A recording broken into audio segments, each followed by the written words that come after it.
Hey, welcome back, guys and gals, YouTube land. Here I am back on the Polaris Sportsman 500 here, and here's some of the fun about getting these older machines. Here's the bolt I took out of this side, but look what happened here. Yeah, broke off, which I knew it was going that way because it was turning and this end was not turning.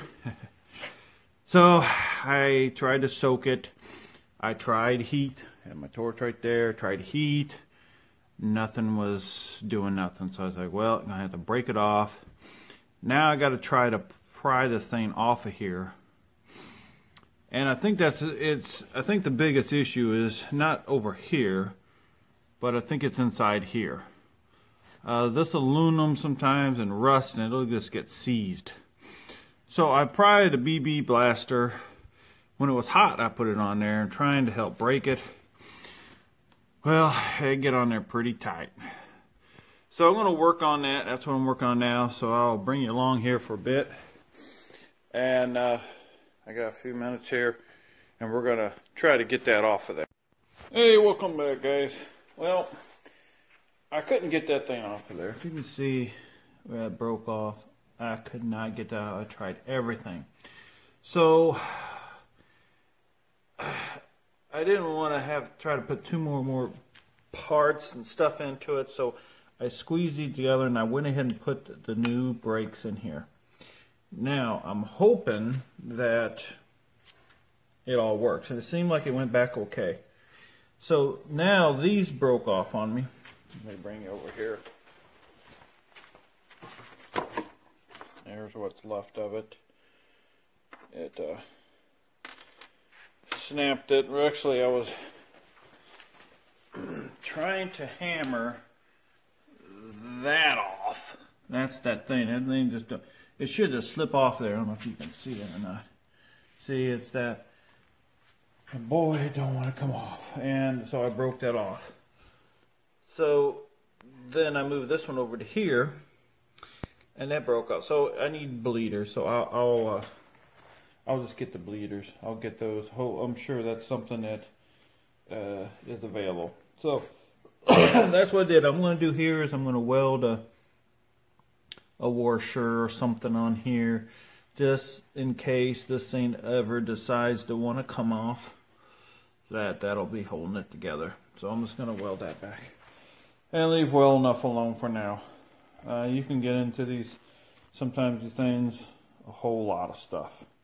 So that shouldn't affect it. It's not a safety deal once I put that on, everything coming off. So hopefully it all works. Well, I got the new the cylinder on here, the master cylinder for the rear brake. See, it's got, what it does is it has this one, which goes up to this little reservoir, goes back and pushes one way over here. Well, then the other one pushes that way too. So this pushes that way, pushes this. So the way Polaris works is this one up here actually works the front and the back. And it's just like a car. It'll hit this will work first, and it'll hit this, so it works together. So that's how Polaris works their brakes. And then you have, of course, this one for your rear brake.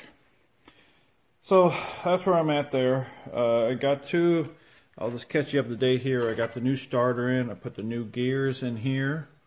The new reduction gear. And I put that on there. I got the new carburetor on there. This thing here, I had to do some bending, try to get that to line up. Now I got to find some screws. And but that's all in. Got the new carburetor hooked up. The choke, it was a pain trying to get that choke to work because it was stuck in there, but I finally was able to free it up. I put the new battery in there. So I got front CVs to do. But really what I'm really want to do is go ahead and put this, get this, I got to pull this off, put the exhaust on here, and get this thing running. because I want to see how good it runs. I'll put the tires back on, just get it running. I'm cleaning that, trying to clean out the tank. The tank was nice and clean. It's just it's kind of gummed up, and I'll have to work with that. Put some gas in there to get some of the gum out. But yeah, I want to get this thing together and run it. I want to see just how it runs. Make sure that the transmission's good and all that stuff. So right now I'm gonna. So that's what we got now. So I'll bring you back in when we get some more going. I gotta get a spark plug too. I just remembered that. I gotta get a spark plug. I got all my parts. I think I have all the parts I need to put this thing together. So I just got to do that. All right, well, hey, if you like this, hey, subscribe, and I'm going to be going on along. We'll take you through the whole thing. I got new grips, too. I got those just come in. And we'll put this thing together and see how good she runs and how good she looks at the end. So we got some paint issues to deal with, and I'll show you how we do that, too. All right, guys. Well, like I said, subscribe and comment if you have anything to say, and have a good one. And take care. Hey, welcome back, YouTubers. Hey, I'm going to bleed the brakes on this. I got me a new, I need to get another new one for this, but I forgot to get it today. So we're going to work on this one here, and we're going to bleed this brake system. Now, one thing I forgot to get, which I should have got before I started you guys,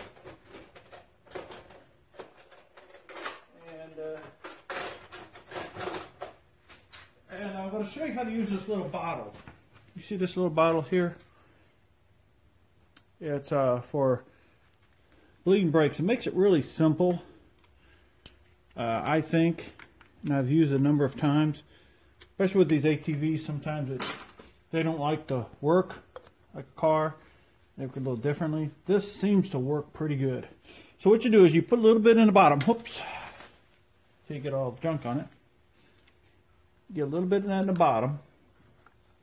Find some place to stick this. Good. And then you put that on there. Well, what you got to do is you got to open this up a little bit. And first of all, I think I'm going to want to squeeze up enough here. That ain't working. So just open this up. Open your valve up and start pumping.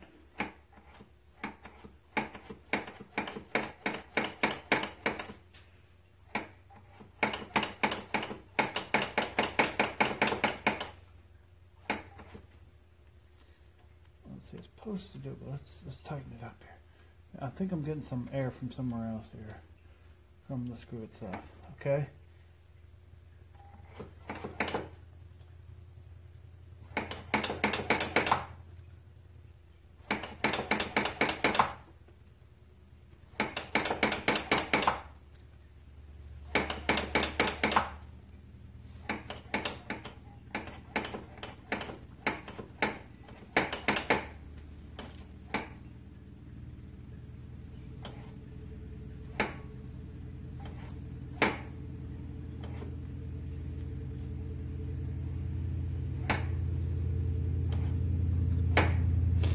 Well, it ain't working like I thought it would. I think you're just supposed to put it in there. I can't. Let's see.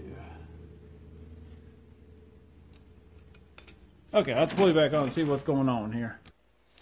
Okay, I think I got it figured out here. I had to put some more fluid up here in the reservoir. So let's watch it and see if that's going to work.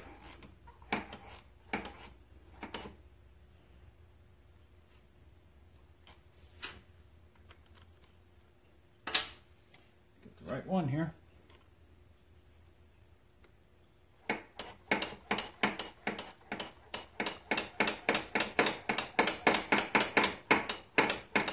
There it is. Let's keep this on there tight so it don't come off. There, now it's working like it should. There it is, because it's pushing fluid here but it's got a check valve in there and won't let the fluid come back. So let's ease it up here a little bit.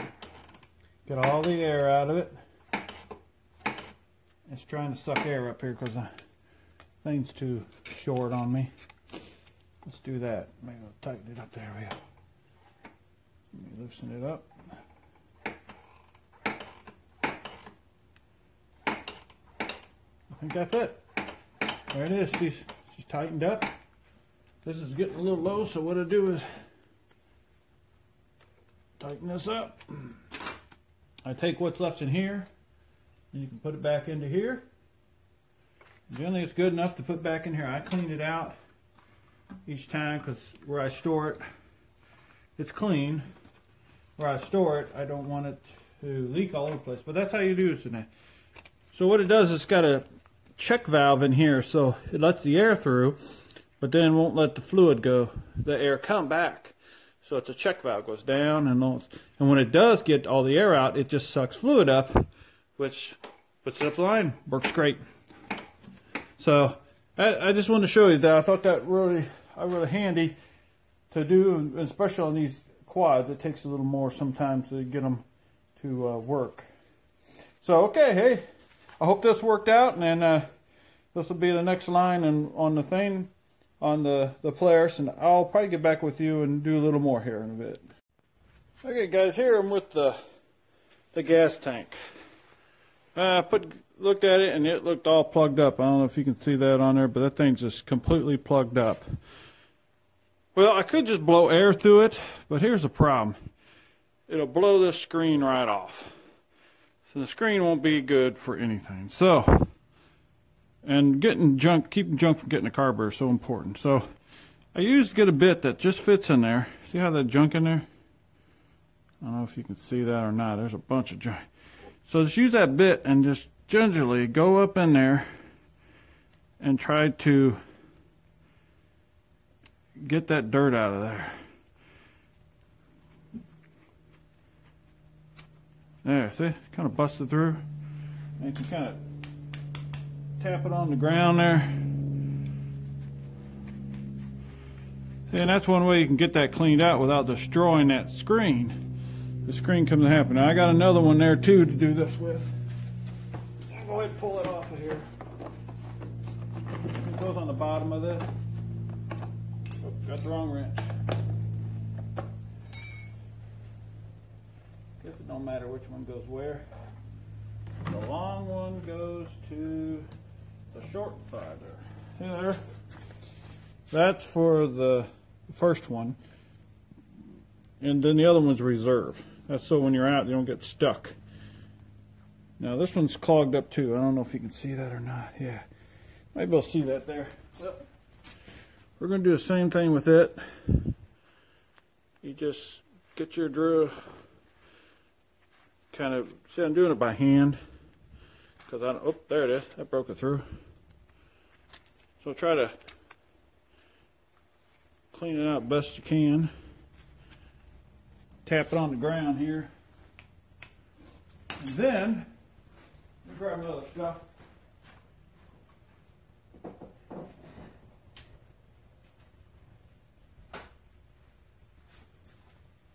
Got the carbon choke cleaner, which I might be able to use brake fluid, but I'm scared on that. So, and just, first of all, I'll do a little bit out here, cleaning all this junk off of that. And then I'm going to upside down. See, I got some junk up here.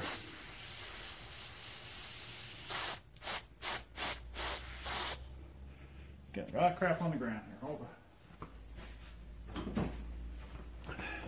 Oh, let me put that there. Bunch of junk in here. Let's get this. Try to get it cleaned out of here.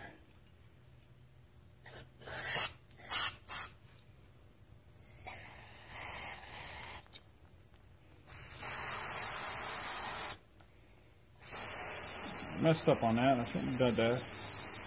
Shouldn't have pushed that up in there. Like I say, this is my first rodeo on doing these. I gotta figure out how to do it efficiently here.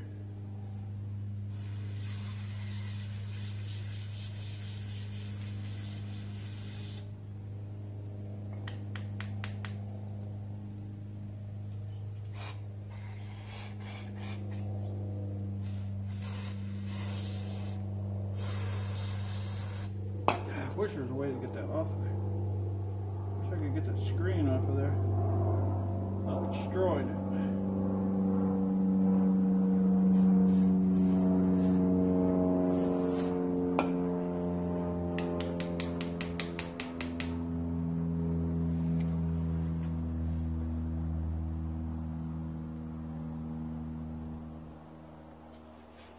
Yeah, you get the point. I'm going to be cleaning that out to get it. Just show you a little thing with that drill to get that out of there so you don't destroy it. I'll bring you back on to get something else going.